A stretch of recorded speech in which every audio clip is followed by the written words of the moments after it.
नमस्कार और स्वागत है। आज हमारे पास कह सकते हैं कि जीवन का एक नक्शा है, एक तरह का बायोलॉजिकल गूगल मैप्स। हाँ, बिल्कुल सही। और हमारा मिशन सिर्फ इस नक्शे को पढ़ना नहीं है, बल्कि ये समझना है कि ये बना कैसे। मतलब जीवन एक छोटी सी कोशिका से इतना इतना विशाल कैसे हो गया। हर कदम पर उसने क्या नए रास्ते खोजे। हाँ बिल्कुल। तो चलिए इस सफर को एकदम शुरू से शुरू करते हैं। चलिए। तो जब हम जीवन को व्यवस्थित करने की बात करते हैं तो इसका बेसिस क्या है। नोट्स में सबसे पहले रॉबर्ट विटेकर का जिक्र है 1969 का। हाँ, 5 जगत वर्गीकरण, ये हमारा एक तरह से स्टार्टिंग पॉइंट है। राइट। ये 5 जगत है: मोनेरा, प्रोटिस्टा, कवक, पादप और जंतु। पादप और जंतु। पर ये सिर्फ 5 नाम तो नहीं होंगे। नहीं नहीं, बिल्कुल नहीं। ये तो बस सबसे ऊपरी लेवल है। ये एक पूरी हायरार्की है, जैसे देश, फिर राज्य, फिर जिला। वैसे ही यहाँ जगत के नीचे फाइलम, फिर क्लास, ऑर्डर, अच्छा समझ गया। और आखिर में जाकर एक जाति यानी स्पीशीज आती है। और विटिका से पहले भी, जैसे नोट्स में अर्नस्ट हेकल का नाम है, बाद में कार्ल वोस का, ये नक्शा हमेशा बेहतर होता रहा है। और भारतीय संदर्भ में रामदेव मिश्रा के भी नाम है, भारतीय पारिस्थितिकी का जनक। जी बिल्कुल। ठीक है, तो नक्शे का पहला पड़ाव मोनेरा। नोट्स में इन्हें प्रोकैरियोटिक कहा गया है। इसका आसान मतलब क्या हुआ? प्रोकैरियोटिक मतलब सबसे पुरानी बनावट। आप सोचिए, एक कमरा है जिसमें सारा सामान बस यूं ही फैला पड़ा है, कोई अलमारी नहीं, कोई दराज नहीं। ओके। मुनेरा की कोशिका ठीक वैसी है। उसका जो दिमाग है, मतलब न्यूक्लियस, वो किसी झिल्ली में बंद नहीं है। सब कुछ खुला खुला सा है। ये जीवन का वर्जन 1.0 है। जैसे बैक्टीरिया और नीली हरी शैवाल। हाँ, ये धरती के पहले निवासी थे। तो मोनेरा सबसे बेसिक हो गए। हाँ। इसके बाद अगला कदम क्या था? दूसरा जगत है प्रोटिस्टा। ये भी तो एक कोशिकीय हैं, तो इनमें क्या नया था? इनमें एक बहुत बड़ा अपग्रेड हुआ, ये यूकैरियोटिक हैं। यूकैरियोटिक मतलब इनकी कोशिका अब उस कमरे की तरह है जिसमें अलमारियां और दराजें आ गई हैं। हर चीज अपनी जगह पर व्यवस्थित है। इनका न्यूक्लियस एक झिल्ली में बंद है। अच्छा, ये तो बहुत बड़ा बदलाव है। बहुत बड़ा। इसी एक अपग्रेड ने आगे के सभी जटिल जीवन का मतलब रास्ता खोला। प्रोटिस्टा एक तरह का एवोल्यूशनरी जंक्शन है, जहां से बाकी 3 जगतों की लाइनें निकलती हैं। जंक्शन? ये दिलचस्प है। प्रोटिस्टा के उदाहरणों में अमीबा, पैरामीशियम और हाँ, यूग्लिना का भी जिक्र है। इसके बारे में कुछ खास लिखा है? हाँ, यूग्लिना एक तरह का बागी है। वो दिखाता है कि प्रकृति को नियम तोड़ना कितना पसंद है। कैसे? उसमें पौधे और जंतु दोनों के गुण हैं। धूप हो तो पौधे की तरह फोटोसिंथेसिस से खाना बना लेगा, अंधेरा हो तो जानवर की तरह शिकार कर लेगा। वाह, एक ही जीव में दोनों? जी, ये प्रोटिस्टा जगत की विविधता का एक बेहतरीन उदाहरण है। ठीक है, तो इस जंक्शन से एक रास्ता जाता है तीसरे जगत की तरफ, कवक यानी फंगी। मशरूम और ब्रेड पर लगने वाली फफूंद। मुझे हमेशा लगता था कि ये एक तरह के अजीब पौधे हैं। और यही सबसे आम गलतफहमी है। कवक पौधे हैं ही नहीं, वो हेट्रोट्रोपिक हैं, मतलब अपना भोजन खुद नहीं बनाते। तो फिर वो क्या करते हैं? वो प्रकृति के सबसे बड़े रिसाइक्लर हैं। मरे हुए सड़े गले पदार्थों को खाते हैं और सारे जरूरी पोषक तत्व वापस मिट्टी में मिला देते हैं। अच्छा, और इनकी कोशिका भित्ति भी अलग होती है ना? बिल्कुल। पौधों की कोशिका भित्ति सेल्यूलोज से बनी होती है, इनकी बनी है काइटिन से। काइटिन, ये नाम सुना हुआ लग रहा है। ये वही पदार्थ है जिससे कीड़ों का बाहरी कवच, उनका एक्सोस्केलेटन बनता है। क्या बात है, एक मशरूम और एक कीड़े में ये कनेक्शन कमाल है। नोट्स में लाइकेन का भी जिक्र है। हाँ, लाइकेन वो प्रकृति में टीम वर्क का एक शानदार उदाहरण है। टीम वर्क मतलब एक कवक और एक शैवाल एक साथ रहते हैं, एक ही घर में। शैवाल धूप से खाना बनाकर कवक को देता है, और बदले में कवक उसे रहने की जगह और सुरक्षा देता होगा। एकदम सही। दोनों एक दूसरे के बिना जिंदा नहीं रह सकते। ये दिखाता है कि जीवन सिर्फ कंपटीशन नहीं, सहयोग भी है। ठीक है, तो अब चलते हैं चौथे जगत की ओर, पादप यानी पौधे। यहां से चीजें और जटिल होती जाती हैं। हाँ, यहाँ हम उन मास्टर आर्किटेक्ट्स को देखते हैं जिन्होंने सूरज की रोशनी को भोजन में बदलने की कला में महारत हासिल की। नोट्स इन्हें 2 बड़े ग्रुप्स में बांटते हैं, क्रिप्टोगैम्स और फेनेरोगैम्स, बिना बीज वाले और बीज वाले। जी, पहले क्रिप्टोगैम्स की बात करते हैं। इसमें भी 3 ग्रुप हैं, थैलोफाइटा, ब्रायोफाइटा और टेरिडोफाइटा। ये नाम थोड़े मुश्किल हैं। इन्हें ऐसे समझिए कि ये जमीन पर जीवन बसाने की 3 कोशिशें थी। अच्छा, 3 कोशिशें। पहली कोशिश थी थैलोफाइटा, जैसे शैवाल। इनकी बनावट बहुत ही सरल है। आप देखकर बता नहीं सकते कि जड़ कहाँ है, तना कहाँ है, पत्ती कहाँ है, सब एक जैसा, एक थैले की तरह। और ये पूरी तरह पानी पर निर्भर थे। बिल्कुल।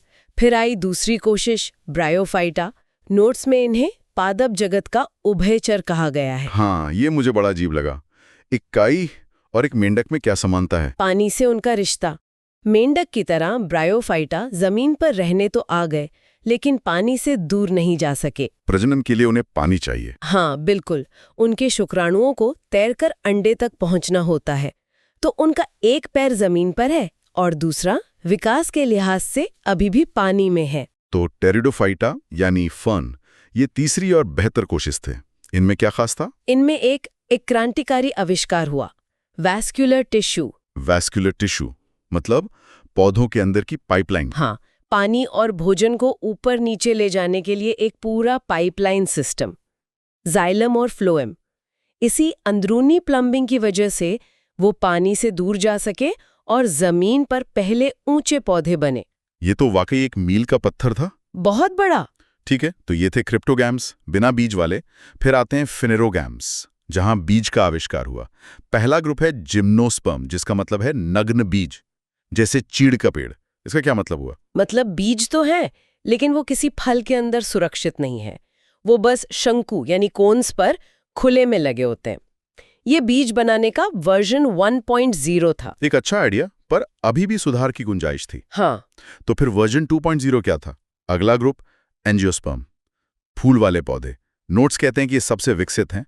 एक फूल और फल के आने से ऐसा क्या बदल गया? सब कुछ। ये एक क्रांति थी।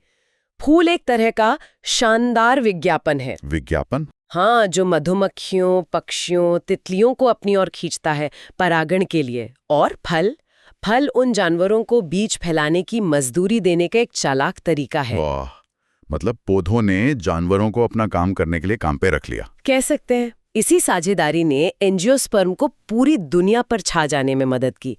आज हम जो भी खाते हैं, फल, सब्जी, अनाज, वो लगभग सब एंजियोस्पर्म ही है। ये तो सच में कमाल है। चलिए अब इन्हीं जानवरों की दुनिया में चलते हैं। अंतिम जगत, जंतु, एनिमेलिया। यहाँ कहानी कैसे शुरू होती है?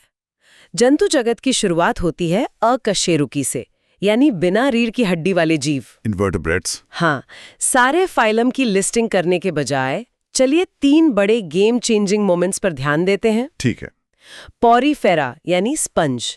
ये इतने सरल हैं कि ये बस कोशिकाओं का एक समूह है जिन्होंने साथ रहने का फैसला कर लिया। कोई ऊतक नहीं, कोई अंग नहीं। तो ये सबसे बेसिक मॉडल हुआ। इसके बाद बड़ा अपग्रेड कब आया? एक बड़ा अपग्रेड हमें एनिलिडा में दिखता है, जैसे केचुआ। अच्छा। यहाँ पहली बार शरीर को खंडों यानी सेगमेंट्स में बांटने का आइडिया आया।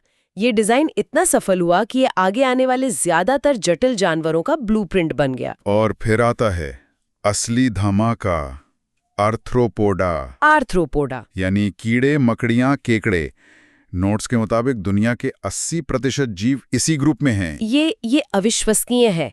इनकी सफलता का राज क्या है? इनका बाहरी कंकाल, एक्सोस्केलेटन, उसे एक custom fitted suit of armour समझिए। एक कवच। हाँ, ये सुरक्षा देता है, पानी निकलने से रोकता है और मांसपेशियों को खिंचाव के लिए एक मजबूत ढांचा भी देता है। ये डिजाइन इतना कामयाब रहा कि इसने एक विकासवादी विस्फोट कर दिया। वाह! पर रुकिए, नोट्स में एक और ग्रुप है, मोलस्का, मतलब घोंघा और सीप। इनके बारे में एक बहुत अजीब बात लिखी है। इनके खून का रंग नीला होता है। सच में? हाँ, बिल्कुल। हमारे खून में आयरन वाला हीमोग्लोबिन है जो उसे लाल बनाता है। राइट। उनके खून में कॉपर वाला हीमोसियानिन होता है जो ऑक्सीजन पकड़ने पर नीला हो जाता है। ये बस ऑक्सीजन ले जाने का एक अलग तरीका है। क्या बात है! विकास के कितने अलग अलग रास्ते हैं। वही तो अब आते हैं हम जैसों पर, कशेरुकी यानी रीढ़ की हड्डी वाले। यहाँ की कहानी का मुख्य बिंदु क्या है? यहाँ की कहानी को समझने का सबसे अच्छा तरीका है दिल के विकास को देखना। दिल का विकास? हाँ, सबसे पहले आती है मछलियाँ यानी पिसीज। इनके पास एक 2 कक्षीय हृदय होता है, एक साधारण सा पंप। ठीक है। फिर जमीन पर कौन आया? उभयचर और सरीसृप, मेंढक और सांप। इनके दिल में क्या सुधार हुआ? इनके पास 3 कक्षीय हृदय आया। ये एक अपग्रेड था, पर परफेक्ट नहीं था। इसमें ऑक्सीजन वाला और बिना ऑक्सीजन वाला खून थोड़ा बहुत मिल जाता था, जिससे ऊर्जा की थोड़ी बर्बादी होती थी। हाँ, लेकिन रुकिए, यहाँ एक अपवाद है जो मुझे हमेशा चौंकाता है। मगरमच्छ। हाँ, है तो सरीसृप, लेकिन उसके पास 4 कक्षीय हृदय है, पक्षियों और हमारी तरह। ये क्या कर रहा है? पक्षी बनने की कोशिश? हाँ, कह सकते हैं।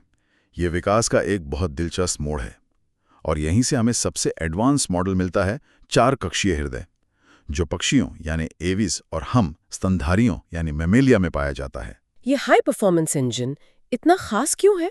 क्योंकि ये ऑक्सीजन वाले और बिना ऑक्सीजन वाले खून को पूरी तरह से अलग रखता है। No mixing. कोई मिलावट नहीं, कोई बर्बादी नहीं। बिल्कुल। ये सिस्टम शरीर को इतनी ज्यादा और लगातार ऊर्जा देता है कि गर्म खून वाले जीव विकसित हो सके। इसी वजह से हम किसी भी मौसम में एक्टिव रह पाते हैं। समझ गया। और स्तनधारियों का मतलब है स्तन ग्रंथियां। पर यहां भी प्रकृति ने नियम तोड़े हैं। नोट्स में प्लैटिपस और एकिडना का जिक्र है। ये अंडे देते हैं। हाँ। एक स्तनधारी अंडे कैसे दे सकता है? ये तो मुख्य नियम को ही तोड़ रहा है। ये एक और सबूत है कि विकास सीधी रेखा में नहीं चलता। प्लैटिपस और एकिडना बहुत ही प्राचीन स्तनधारी हैं। वे उस दौर की एक झलक दिखाते हैं जब सरीसृप से स्तनधारी बनने का बदलाव हो ही रहा था। तो उनमें दोनों के गुण बाकी रह गए। हाँ, बिल्कुल। तो ये थी हमारी यात्रा एक साधारण सी कोशिका से लेकर एक अंडे देने वाले स्तनधारी तक। ये वर्गीकरण सिर्फ नामों की एक लिस्ट नहीं है। ये तो पृथ्वी पर जीवन के विकास की नई नई तरकीबें खोजने की एक रोमांचक कहानी है। बिल्कुल। ये नोट्स हमें एक बहुत साफ सुथरा नक्शा दिखाते हैं, लेकिन असल में प्रकृति इन लकीरों को हमेशा धुंधला करती रहती है, और ये हमें एक बहुत बड़े सवाल पर लाकर छोड़ता है। हाँ। आज जेनेटिक्स और डीएनए सीक्वेंसिंग की टेक्नोलॉजी के साथ अगले 50 सालों में जीवन का ये नक्शा कैसा दिखेगा? क्या हमें नए जगत मिलेंगे, या हमें पता चलेगा कि ये जो जगत हमने बनाए हैं ये हमारी सुविधा के लिए खींची गई लकीरें मात्र हैं, और जीवन असल में एक विशाल जुड़ा हुआ जाल है?